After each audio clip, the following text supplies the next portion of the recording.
Let's practice safety sa inyong Facebook. Para maiwasan ang ma-hack ito o kaya makapag-click ka ng mga unwanted, ganito ang gawin mo. Punta ka sa iyong professional dashboard. Click mo yung moderation assist. Pagkatapos ay ang add. Mamili ka sa criteria, turn on mo yung criteria for comment o kaya ay criteria for author.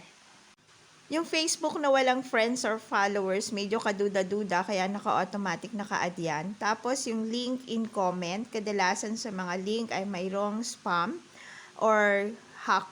Kaya yan ay dapat i-add mo para sa restriction, add to moderation assist.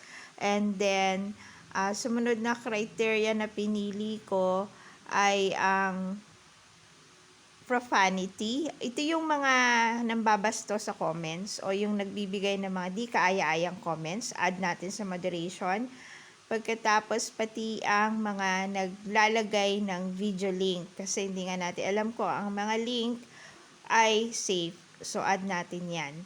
Pero yung photos, okay lang yan kasi pwede mo yung i-manual delete. At least wala naman siyang link. So, nasa iyo kung ano yung mga gusto mong i-add sa iyong moderation assist. Yun lang at sana ay may natutunan. Salamat!